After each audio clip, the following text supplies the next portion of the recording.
क्या है? सूर्यवंश। लेकिन सूर्यवंश में एक राजा हुए रघु, जिन रघु के नाम से रघु वंश नाम पड़ा। और भगवान राम का नाम एक है रघुवीर। तो रघुवंश में जो वीर हुए वो राम है, रघुवीर। राम जी का नाम है रघुवीर है, रघुनंदन। तो रघु के वंश में जो आए उनका नाम रघुनंदन है। रघुपति राघव राजा राम। तो रघुवंश इतना विशाल है कि भगवान राम को भी उस रघु जी के नाम से, ये रघु जी के पिता की बड़ी महिमा है। आज मैं आपको रघु का जन्म कैसे हुआ उसकी कथा सुना दूं आपको। रघु के पिता हैं दिलीप। रघु के पिता हैं दिलीप और रघु की मां है सुदक्षिणा। रघु के पिता दिलीप, रघुवंश उस समय नाम नहीं था इस वंश का, सूर्यवंश के नाम से लोग। अयोध्या के राजा थे दिलीप, सरयू के तट। इनके गुरु थे वशिष्ठ जी। रघु का बहुत समय बीत गया, दिलीप जी का बहुत समय बीत गया, बुढ़ापा आ रहा पर संतान नहीं हुई। तब संतान की प्राप्ति के लिए दोनों पति पत्नी दिलीप और उनकी धर्म पत्नी गुरु जी के पास गईं। और ये जो कथा मैं आपको सुना रहा हूं, ये कथा रघुवंशम में आपको मिल जाएगी।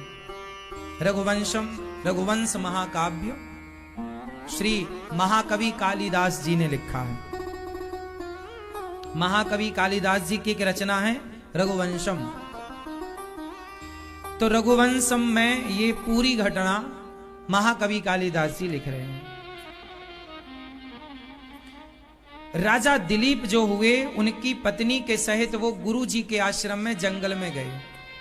वशिष्ठ जी से कहा, गुरुदेव मुझे संतान नहीं हो रही है, बुढ़ापा आ गया, अयोध्या का सिंहासन कौन संभालेगा?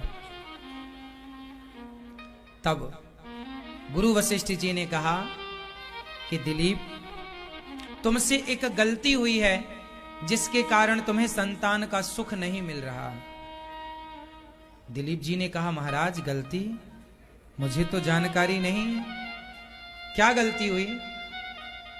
तब गुरु वशिष्ठ जी ने कहा कि बेटा तुम एक बार स्वर्ग से लौटते समय तुम्हें रास्ते पर कामधेनु गाय मिली, तो तुमने गाय को देखकर इग्नोर कर दिया। गाय को देखकर ना तो तुमने प्रणाम किया, तुम राजा हो, कोई प्रणाम करे गाय को ना करे। देखो जी, मुसलमान गाय को प्रणाम करे ना करे ठीक है, लेकिन हिंदू जहां भी गाय को देखे वहां प्रणाम करे, क्योंकि तुम्हारे लिए वो माता है। गावो विश्वस्य मातरा। कोई क्रिश्चियन प्रणाम ना करे तो समझ में आता है, कोई मुसलमान प्रणाम ना करे तो समझ में आता है, पर सनातनी तो कम से कम गाय का सम्मान करे। कोई गाय को काटता हो तो काटता हो, कोई गाय का मांस खाता हो तो खाता हो, पर तुम तो जानते हो ना कि गाय की महिमा क्या है। वो काटने और खाने वाले शायद ना जाने कि क्या महिमा है गाय की, पर तुम तो कृष्ण भक्त हो, तुम्हारे तो भगवान ने गाय की सेवा की, गायों को चराया। तुम्हारे पास तो एक त्योहार है जिस त्योहार में गाय की पूजा होती है, और वो त्योहार है गोपाष्टमी। तो राजा दिलीप तुम राजा हो, तुम्हारे पास गाय बैठी है अगल बगल और तुम आ रहे हो, तो तुम्हारा धर्म है कि गाय को प्रणाम करना। राजा दिलीप गुजर गए, कामधेनु नाम की गाय को प्रणाम नहीं किया, तो गाय ने कह दिया कि राजन तुमने हमें प्रणाम नहीं किया, अब जब तक तुम हमारी शरण में नहीं आओगे तब तक तुम्हें संतान नहीं होगी। ये गाय ने बोल दिया। राजा दिलीप का बुढ़ापा आ रहा था पर संतान नहीं हुई। गुरु वशिष्ठ जी ने कहा कि तुम्हें संतान तब होगी जब तुम गाय की सेवा करोगे। तो अब दिलीप जी ने कहा कि मैं कामधेनु को कहां ढूंढने जाऊं। वशिष्ठ जी ने कहा कामधेनु को मत ढूंढो, कामधेनु की बेटी हमारे आश्रम में रहती है, नाम है नंदिनी। नाम क्या है? वशिष्ठ जी के पास एक गाय थी, नाम था नंदिनी, वो कामधेनु की बेटी है। तुम इसे लो और इसकी सेवा करो। अब वहां एक राजा, एक दिलीप अयोध्या के राजा, उन्होंने अपना राज सिंहासन छोड़कर और गुरु जी की गाय लेकर जंगल में चराते हैं। जहां जहां गाय जाती है पीछे पीछे जाते हैं, जो गाय खाना चाहती है खिलाते हैं। जब गाय पानी पीती तब राजा दिलीप पानी पीते, जब गाय बैठती तब राजा दिलीप बैठते, जब रात को गाय लेटती तब राजा दिलीप लेटते, जब गाय खाती तब राजा दिलीप खाते, जब खड़ी होती तो दिलीप। मतलब गाय जैसा जैसा करती राजा दिलीप ऐसी सेवा कर रहे थे कि गाय जब खाती तब ये खाते, और जब गाय बैठती तब ये बैठते, गाय खड़ी तो ये भी खड़े। जहां गाय वहां राजा दिलीप। एक अयोध्या राज्य, उस समय अयोध्या पूरी दुनिया की राजधानी थी, सम्राट थे राजा दिलीप, लेकिन गाय के पीछे पीछे, वो गाय के पीछे डोल रहे थे जो गाय आज आपके गली मोहल्ले में फुटपाथ पर घूमती है। ये उस गाय की महिमा है। राजा दिलीप गाय की सेवा करने लगे और इतनी सेवा की, सवेरे से लेकर जब तक गाय चरकर पूरा पेट भर कर नहीं आती तब तक वो गाय को हाथ फेरते, गाय को लाड़ लड़ाते, प्यार करते, खूब सेवा। नंदिनी प्रसन्न होने लगी राजा दिलीप की सेवा से। अच्छा, आपको पता है सेवा करने से गाय प्रसन्न होती है? पता है आपको? आप बढ़िया खिलाओ पिलाओ, गाय का ख्याल रखो, गाय अपने आप आपको पहचानने लग जाती है। नया आदमी जाएगा तो गाय बिल्कुल ऐसे ऐसे करेगी, लेकिन आप पानी चारा देने वाले हैं ना, तो आप जाएंगे तो चाटने लग जाएगी आपको। गाय का वो आपके प्रति प्यार है, चाटना। एक घटना घट गई राजा दिलीप के साथ, और वो घटना ये थी कि एक दिन गाय चरते चरते थोड़ा जंगल में आगे चली गई, और राजा दिलीप एक सुंदर पुष्प को देख रहे थे। वो पुष्प इतना सुंदर था कि उसे देखने में गाय कब आगे चली गई पता नहीं, और आगे गई तो एक शेर ने गाय को पकड़ लिया। नंदिनी को शेर ने दबोच लिया, और शेर तो जानते हैं यहां पकड़ता है, सीधा गर्दन पे अटैक करता है। शेर चढ़ जाता है ऊपर और गाय को या जो भी मिल जाए उसे वो गिरा लेता है और उसकी गर्दन पर लटक जाता है। तो शेर नंदिनी को गिरा करके, और वो गर्दन को पकड़ने वाला ही था कि नंदिनी ने जोर से रम्हाया, मां, ऐसे रम्हाया तो राजा दिलीप का ध्यान पुष्प से हटा। कहां नंदिनी? आगे बढ़े तब तक तो शेर ने दबा लिया।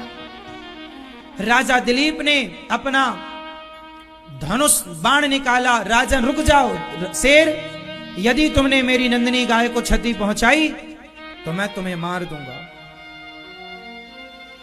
अब वहां शेर और दिलीप का संवाद होता है, वो जरा सुनिएगा। महाकवि कालिदास ये सब लिख रहे हैं, रघुवंशम में चरित्र है ये। वहां पर राजा दिलीप ने गाय से, शेर से प्रश्न किया, तुम इसे नहीं खा सकते? तो शेर ने राजा दिलीप से बात की। शेर ने कहा, मैं क्यों नहीं खा सकता? जंगल में जो भी मुझे मिल जाए वो मैं उसे खा सकता हूं, मेरा अधिकार है। ये मैं भूखा हूं बहुत दिन से। दिलीप ने कहा, शेर ने कहा, मैं बहुत दिन का भूखा हूं, आज ये गाय मिली है, आज मैं इसे खाकर अपनी भूख मिटाऊंगा, और तुम अपना भला चाहते हो तो यहां से चले जाओ, मुझे खाने दो। राजा दिलीप ने कहा, माना कि तुम्हारा अधिकार है क्योंकि तुमने पकड़ा है। भाई जंगल में शेर जिसको पकड़ ले ईमानदारी से तो वो शिकार उसी का हुआ। राजा दिलीप ने कहा ना, तुम्हें यदि खाना ही है, पेट भरना ही है, तो एक काम करो, मुझे खा लो। राजा दिलीप ने कहा कि तुम गाय को छोड़ दो और मुझे खा लो। शेर ने कहा ना, मैं गाय को छोड़ दूंगा तो तुम भी भाग जाओगे और गाय भी भाग जाएगी, इसलिए मैं तुम्हें भी खाऊंगा और गाय को भी खाऊंगा। राजा दिलीप ने कहा, आप विश्वास कीजिए, मैं वचन दे रहा हूं, ये रघुकुल की रीति है, हम सूर्यवंशों की रीति है कि हम वचन देते हैं तो उसे निभाते हैं। हम तुम्हें वचन दे रहे हैं कि मैं इस गाय को गौशाला में सुरक्षित छोड़कर, गुरुजी के पास छोड़कर, कि रास्ते में से कोई संकट ना आए, छोड़कर मैं तुरंत वापस आऊंगा और तुम मेरा मांस खा लेना। शेर मान गया, ठीक है मैं गाय को छोड़ रहा हूं, और नंदिनी को उसने छोड़ दिया। और जब नंदिनी को छोड़ा, राजा दिलीप की ओर झपटा। राजा दिलीप चुपचाप खड़े हैं, कोई अपने बचाव में कुछ कर नहीं रहे हैं। और जब शेर झपट्टा मारा दिलीप की तरफ, तो वो शेर नहीं था, शेर के रूप में परीक्षा लेने के लिए नंदिनी ने किसी को बुलाया था। ये नंदिनी कोई सामान्य ऐसी तो थी नहीं, समुद्र मंथन से प्रकट हुई है गाय, पता है ना आपको? गाय का जन्म कहां से हुआ है? गाय की उत्पत्ति कहां से हुई? समुद्र मंथन से। ये समुद्र मंथन से प्रकट हुआ धन है, इसलिए गाय को धन कहते हैं, गौधन, गज धन, ये धन है। राजा दिलीप के सामने वहां प्रकट हो गए गौ माता नंदिनी, प्रकट होकर बोली, गाय बोली, राजन तुमने मेरी रक्षा के लिए अपने प्राणों की आहुति दे दी, ये शेर मेरी सहयोगी में सहयोग करने, परीक्षा लेने तुम्हारी आए कि तुम कितना प्रेम करते हो गाय से। जाओ, तुमने मेरी रक्षा की, भगवान तुम्हारे वंश की रक्षा करें, जाओ तुम्हारे वंश की वृद्धि होगी। एक काम करो, मेरा दूध निकालो और दूध निकालकर उसे पी लो, तुम्हारे घर में पुत्र होगा। राजा दिलीप ने कहा, ना मां, मैं आपका दूध नहीं पी सकता। अरे मेरा दूध पिएगा तो तुझे पुत्र होगा। ना मां, इस दूध पर पहला अधिकार आपके बच्चे का है, इसलिए पहले जब बछड़ा पिएगा, उसके पीने के बाद जो बचेगा वो मैं पीऊंगा। नंदिनी और प्रसन्न हुई, वाह, तुमने अपने धर्म का पालन किया है, तुमने मेरे पुत्र का ख्याल रखा है। जाओ, तुम्हारे इस आने वाले पुत्र से तुम्हारे वंश का नाम रोशन होगा। ये गाय की कृपा से दिलीप के फिर गैया लाए, गुरु वशिष्ठ जी को दिया। वो गाय की जो बद्दुआ थी कि तुमने प्रणाम नहीं किया, तुमने गाय का आदर नहीं किया, वो कट गई। और गौ का जो दोष था दिलीप के जीवन में, वो दोष से निवृत्ति हुई। और गाय के आशीर्वाद से कुछ दिनों के बाद इनकी पत्नी गर्भवती हुई और इनके घर में जो सुंदर पुत्र हुए, दिलीप पुत्र ही रघु कहलाए, जिनके नाम से रघुवंश चला। और जिन रघु के नाम से महाकवि कालिदास ने रघुवंशम की रचना की, महाकाव्य, महाकवि कालिदास जी ने। तो ये रघुवंश क्या समझा आपने कि किसी के जीवन में यदि संतान सुख नहीं है तो गौ माता की कृपा से उसे संतान सुख हो सकता है। इसलिए गाय की सेवा करनी चाहिए। हमारे और आपके जीवन में कोई दोष हो तो वो दोष गौ माता की कृपा से ठीक हो जाता है। इसलिए गाय को नित्य प्रति रोटी खवाने की परंपरा हिंदुओं की रही है, हाँ या ना? गाय को रोज रोटी खिलाने की परंपरा रही है, पहली रोटी, हाँ। और भगवान राम का अवतार क्यों हुआ? विप्र धेनु सुर संत हित लीन मनुज अवतार। भगवान कृष्ण भी गौ की सेवा, राम भी गौ की सेवा करने आए। तो ये गौ माता की सेवा है।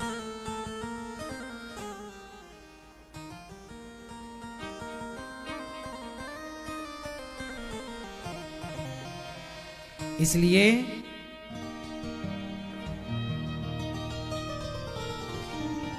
आप भी गौ की सेवा किया करो।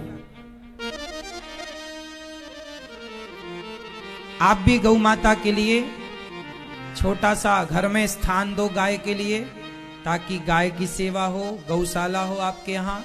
और आप भी गौशाला, गौरी गोपाल गौशाला है, आप भी आज गौदान, आज यहाँ बहुत सारे भक्तों ने गौ माता की सेवा की, गौरी गोपाल गौशाला में आकर गायों से आशीर्वाद लिया। गौ माता का आशीर्वाद आप भी लें, अपने बच्चों को भी दिलाएं, और आप सब भी गौ सेवा कर पुण्य के भागीदार बने। जीवन में कोई दोष हो तो गाय उस दोष से मुक्त कर देती है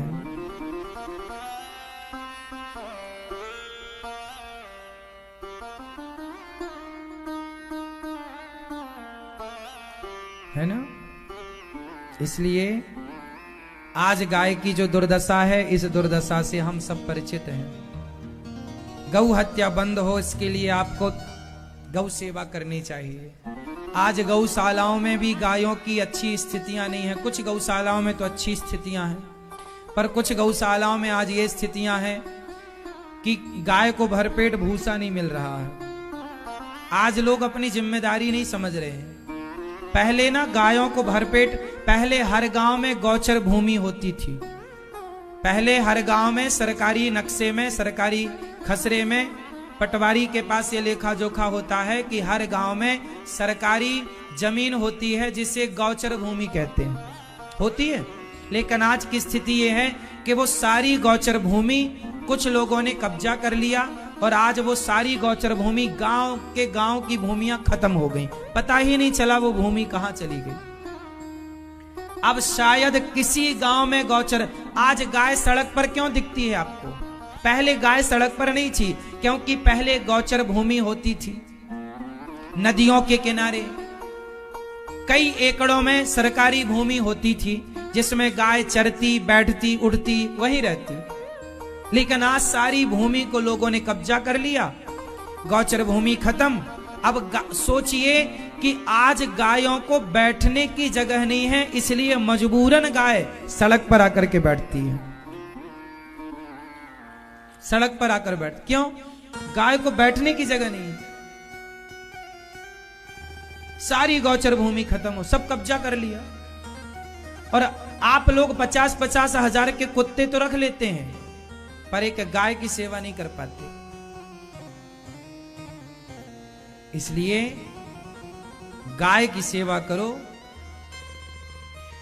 गाय की सेवा से ही घर में बहुत खुशियां होती हैं। जब गाय नाचती है ना, जब गाय खुशी से, आपने कभी देखा होगा छोटे छोटे बछड़े जब गाय का दूध पीते हैं ना, और उसके बाद पेट भर जाए ना, तो पूंछ उठाकर दौड़ते हैं। देखा आप लोगों ने? बछिया है, बछड़ा है, और छोटे छोटे बछड़े बछिया आपस में सिर ऐसे लड़ाते हैं, और वो उछल उछल के कूदते हैं। वो जो गाय का वो कूदना है, गाय ना कई बार जब खुश होती है तो उछलती है, पूंछ उठा के दौड़ती है। देखा आप लोगों ने?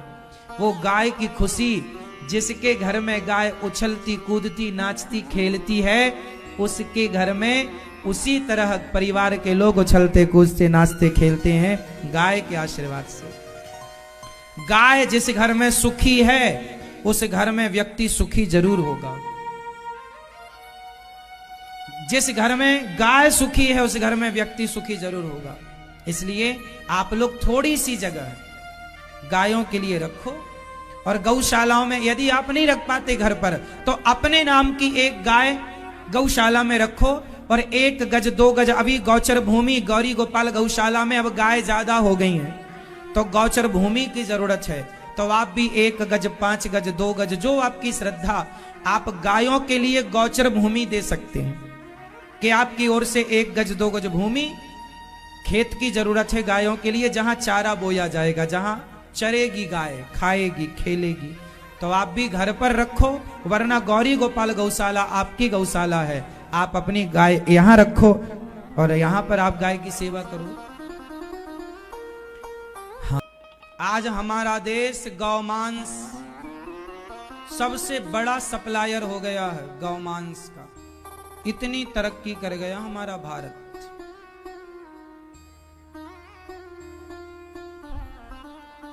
सबको अपने अपने की चिंता है, गायों की चिंता किसे है? और जब हम लोग मरकर जाएंगे ना, तो भगवान ये सवाल करेंगे कि तुम्हें भारत देश में भेजा था, तुमने गायों के लिए क्या किया? क्या उत्तर दोगे? क्या हमारी आपकी जिम्मेदारी नहीं है? यदि हमारे देश में गौ हत्या होती है तो उस हत्या के जिम्मेदार हम और आप भी हैं। जितना बड़ा पापी वो हत्यारा है जो गाय की गर्दन काटता है, उतने ही हत्यारे हम हैं, क्योंकि हम लोग शांत बैठे हैं चुपचाप। हम घर में एक भी गाय नहीं रखते, कोई प्रयास नहीं करते।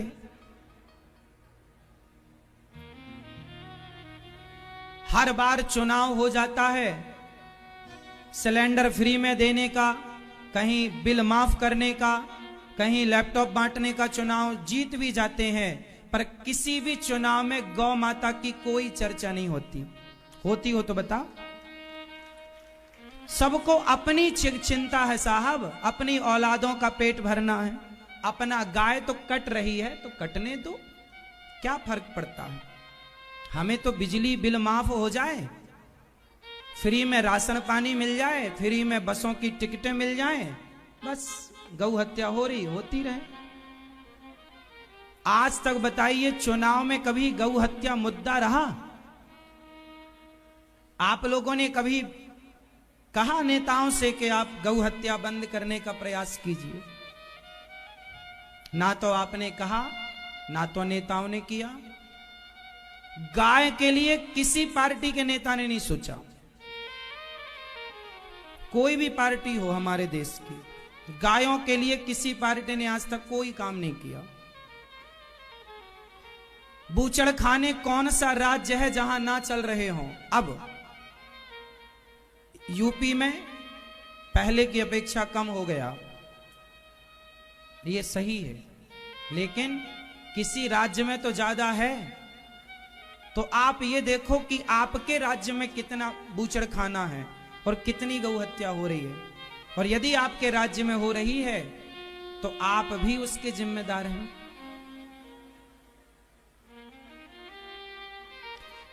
आज गोपाष्टमी के दिन ही, आज से लगभग 50 साल पहले एक घटना घटी थी हमारे देश में। पता है आप लोगों को? हमारे देश में एक संत हुए हैं स्वामी श्री करपात्री जी महाराज। जब इंदिरा गांधी उस समय चुनाव इलेक्शन में खड़ी हुई प्रधानमंत्री के पद के लिए, तो इंदिरा गांधी स्वामी श्री करपात्री जी के पास गई। उस समय करपात्री जी को दुनिया जानती थी, अच्छे संत हैं, भगवान शिव का अवतार माने जाते हैं। पूरे भारत का सारा संत समाज स्वामी श्री करपात्री जी को जानता भी है और उनको प्रणाम भी करता है। स्वामी श्री करपात्री जी ने इंदिरा गांधी से कहा कि आप गौ हत्या यदि बंद करो तो मैं अपना पूरा समर्थन आपको दे सकता हूं। इंदिरा गांधी ने कहा, महाराज जी दीजिए, मैं प्रधानमंत्री की गद्दी पर बैठते ही पहला काम करूंगी कि मैं गौ हत्या बंद करूंगी। पहला साइन मेरा रहेगा। यह वचन दिया था स्वामी श्री करपात्री जी को इंदिरा गांधी जी। चुनाव जीत गई, प्रधानमंत्री बन गई। 1 महीना हो गया, 2 महीना हो गया, कोई खबर ना, कोई सुध ना ली। तब स्वामी श्री करपात्री जी ने कुछ पहुंचाया किसी को कि भाई कुछ याद है या इंदिरा गांधी जी भूल गई। उन्होंने कोई रिस्पांस नहीं दिया।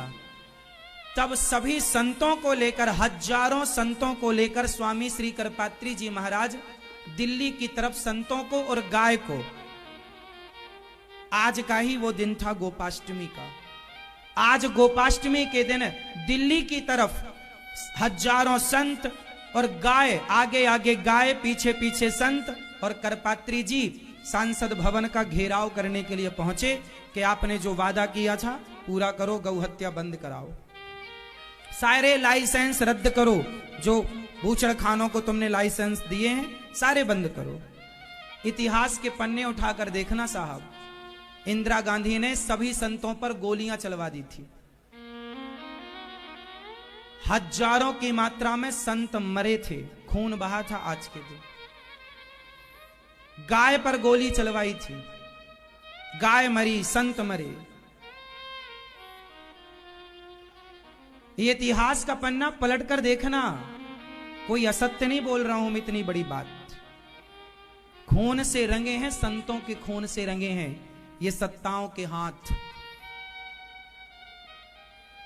स्वामी श्री करपात्री जी के भी गोली एक आंखों को छूते हुए निकल गई, एक गोली।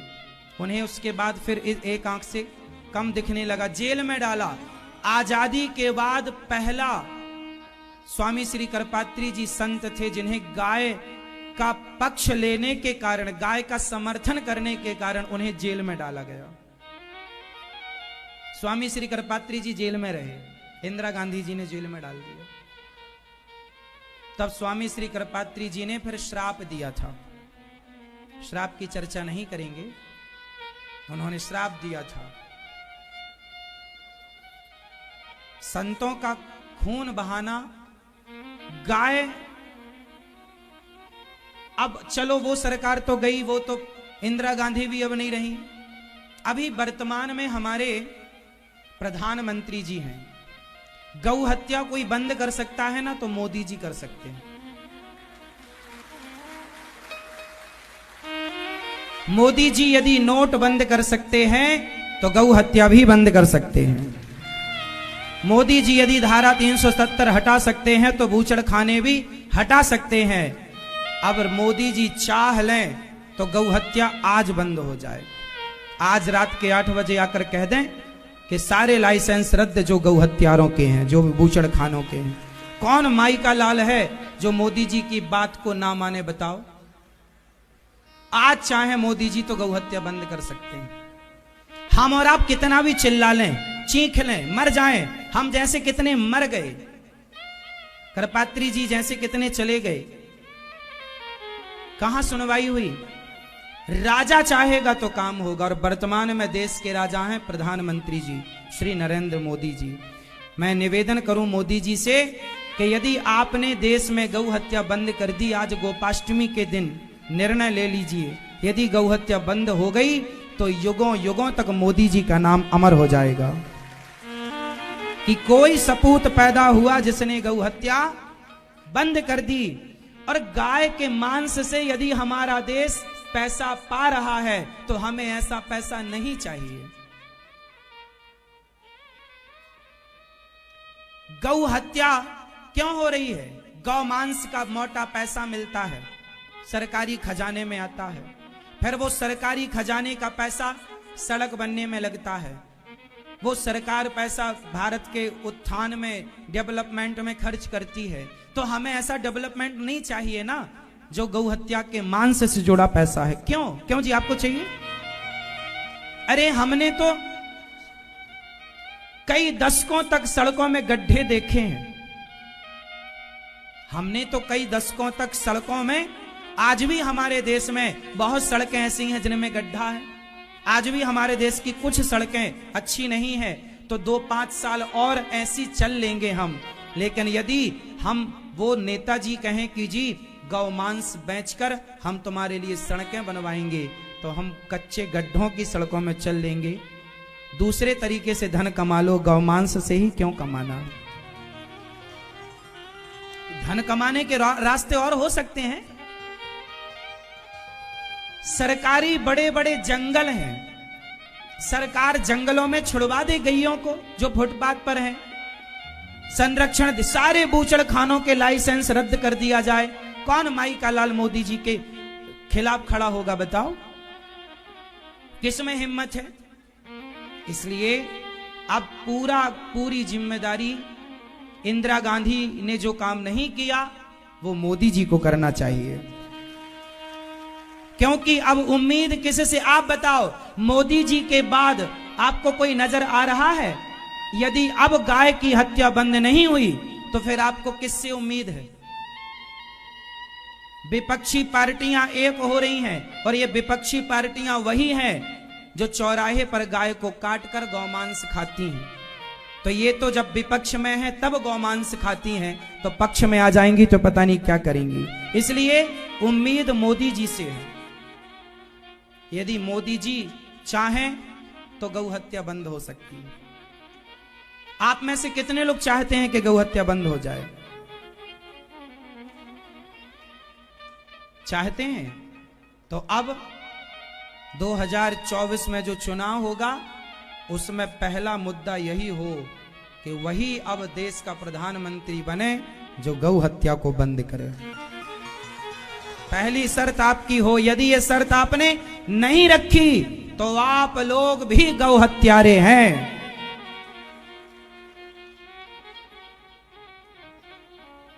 पूरे पूरे भागीदार हैं आप गौ हत्या के। इस बार गौ हत्या बंद होनी चाहिए। बोलिए गौ माता की जय, गौ माता की जय हो।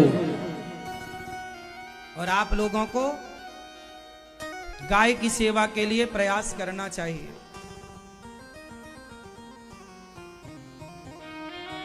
देखो, मर जाना है साहब, हम भी एक दिन मर जाएंगे। स्वामी कृपात्री जी महाराज भी कहां जिंदा हैं? सब तो मरेंगे, हम भी मर जाएंगे। लेकिन हमसे पूछेंगे भगवान के, क्यों अनिरुद्धाचार्य तुमने क्या किया गौ रक्षा के लिए? तो हम कम से कम ये तो कह, हम चुप तो पितामह भीष्म की तरह तुम चुप तो ना बैठो।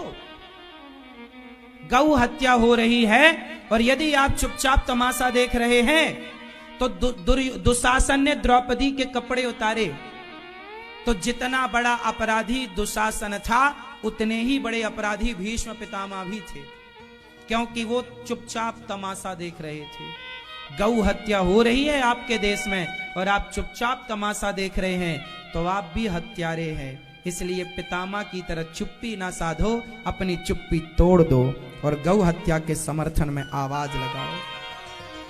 क्योंकि जब मरोगे पूछा जाएगा क्या किया, तो तुम कह सकते हो कि हमने कम से कम आवाज तो बुलंद की।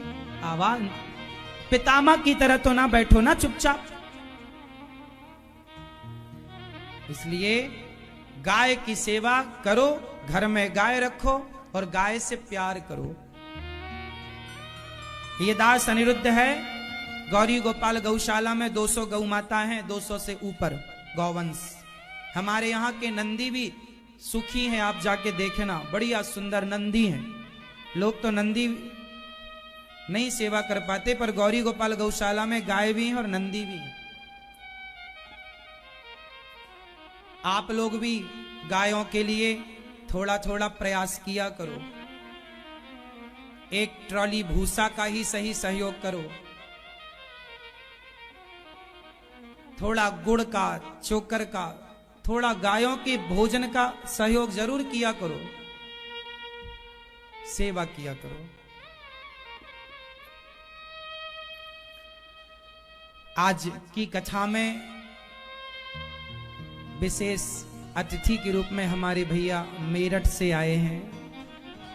सुंदर तालियों के साथ आपका, जिन्होंने अभी मेरठ में कथा कराई और बारिश हो रही थी और खूब पानी बरसा और मेरठ के भक्तों ने पानी में खड़े होकर भीग कर कथा सुनी। ऐसे भैया श्री राजेश अग्रवाल जी, भैया जी और मैया जी भी आई हैं। पूरा परिवार आपका आया है, सबका बहुत बहुत स्वागत, वंदन, अभिनंदन। अभी दिसंबर 2024 के 24 में, दिसंबर 2024 में फिर कथा होगी मेरठ में।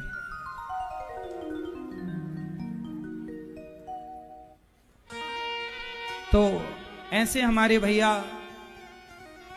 अभी मेरठ में कथा थी, पानी में लोग खड़े होके सुने थे। आप में से कितनों ने वो कथा देखी थी टीवी पर?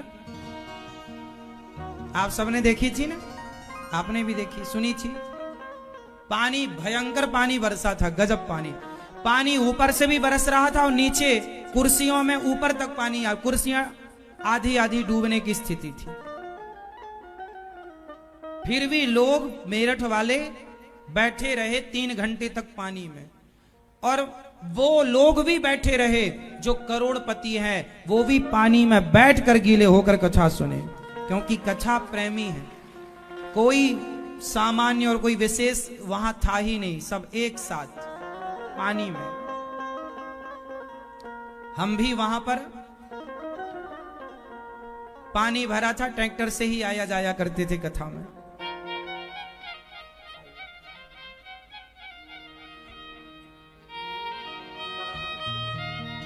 भैया राजेश अग्रवाल जी के लिए सुंदर तालियां बजाएं, और भैया विपिन भैया के लिए भी सुंदर। श्री विपिन अग्रवाल जी, श्री राजेश अग्रवाल जी, आप लोग। और अभी गौरी गोपाल जो ये आश्रम बन रहा है, इसमें जो मंदिर बन रहा है, भगवान लक्ष्मी नारायण जो विराजेंगे, तो लक्ष्मी नारायण भगवान भी भैया राजेश अग्रवाल जी की तरफ से ही भेंट किए जा रहे हैं। यहाँ की सेवाओं से आप जुड़े हैं और बहुत सारा कार्य आप संभाल रहे हैं यहाँ का। आप लोग भी गौरी गोपाल आश्रम में चल रही सेवाओं से अपने आप को जोड़िएगा। आप लोग भी अपने आप को जोड़िएगा।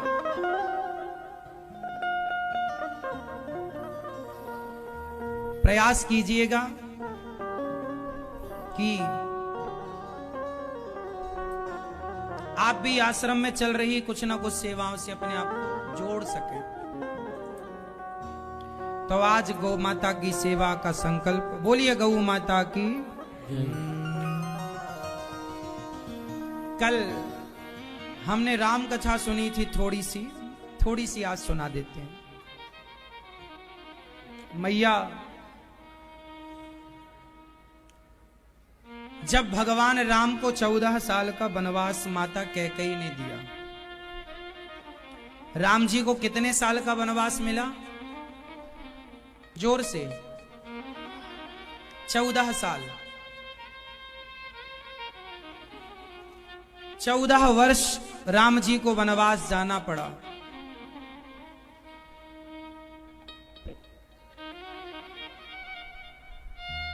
कैकेयी मां से दशरथ जी ने कहा, मैं तेरे पांव पकड़कर कहता हूं, मेरे राम को वनवास ना भेजो। मेरा राम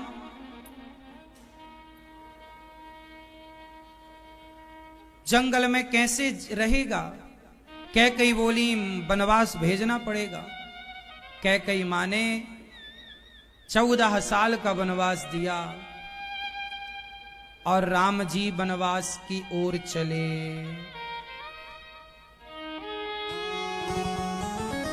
हाँ, प्रण अपने पिता का करने को,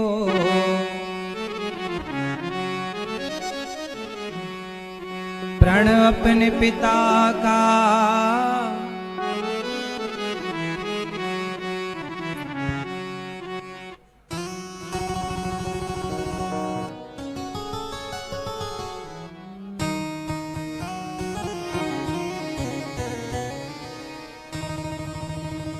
प्रण अपने पिता का करने को मेरे राम अयोध्या छोड़ चले, केवल पिता की आज्ञा का पा। देखिए आज्ञा,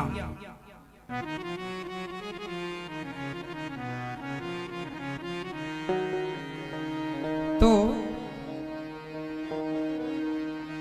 आज्ञा का पालन भगवान ने किया है। एक पुत्र का धर्म राम जी ने निभाया और श्री राम